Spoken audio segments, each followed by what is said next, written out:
Hey everyone, I am back with another bedtime story or anytime story today.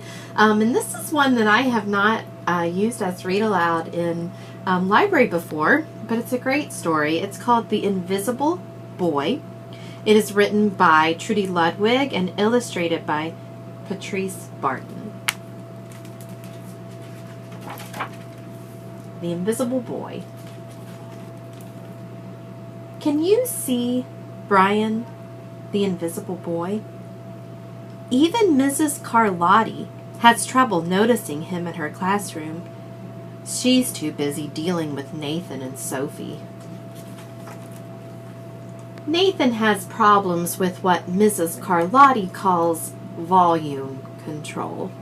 He uses his outside voice inside too much. Sophie whines and complains when she doesn't get her way. Nathan and Sophie take up a lot of space. Brian doesn't. When the bell rings for recess, Micah and JT take turns choosing kids for their kickball teams. The best players get picked first, then the best friends of the best players, then the friends of the best friends. Only Brian is left, still waiting and hoping. JT glances in Brian's direction and, just as quickly, looks away. "We've got enough players for each team," he tells the others. "Let's play ball." In the cafeteria, Madison and her friends talk about her birthday party. "The rope swing over the pool was awesome," says JT. "Yeah, so was the water slide," adds Fiona. "That was the best pool party ever." "I'm so glad you guys had fun," says Madison. "Everybody did, except Brian. He wasn't invited." At choosing time, while the other kids play board games and read, Brian sits at his table doing what he loves to do best.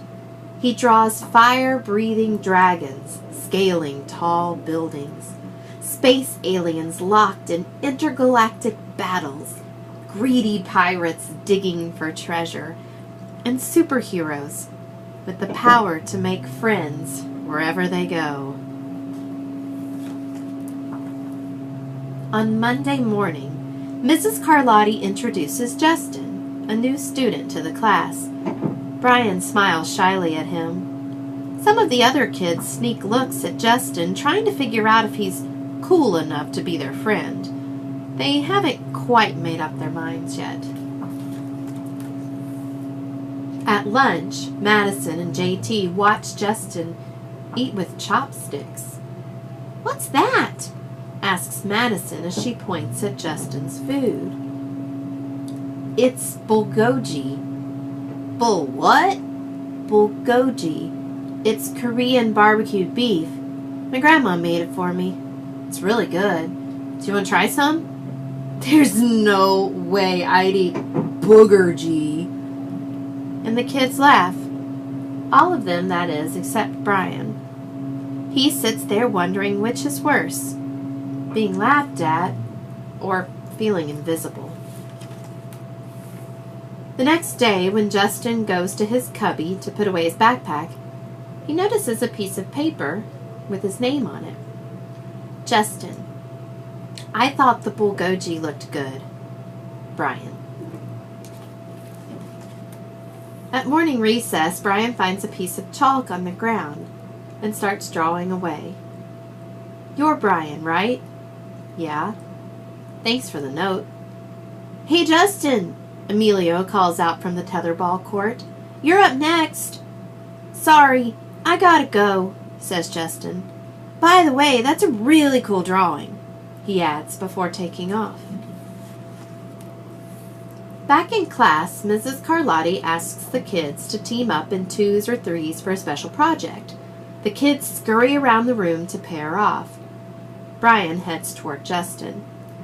"I'm already with Justin," says Emilio. "Find someone else." Brian looks at the floor wishing he could draw a hole right there to swallow him up. Mrs. Carlotti said we can have up to 3 people in our group. We're only 2. Come on, Emilio. Let him work with us. Okay, I guess. Mrs. Carlotti gives the class directions for the project. Your assignment is to work together to write a story about what you see in that photograph. Use your imagination and have fun. Whoa, cool, says Emilio. What kind of people do you think would live in houses like that? I don't know, but I bet Brian could draw them to go with our story, says Justin. Brian smiles as he takes out his lucky pin.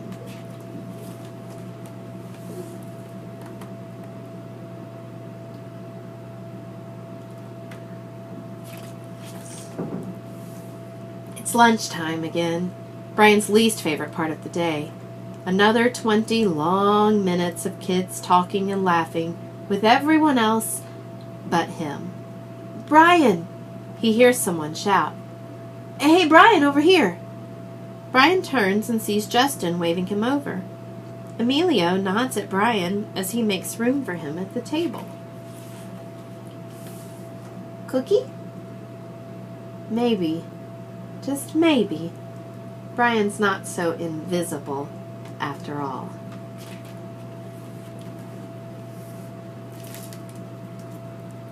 I hope you noticed how Brian went from practically invisible at the beginning of the story to full color at the end. It's amazing what just a few words and acts of kindness can do for someone. See you guys next time.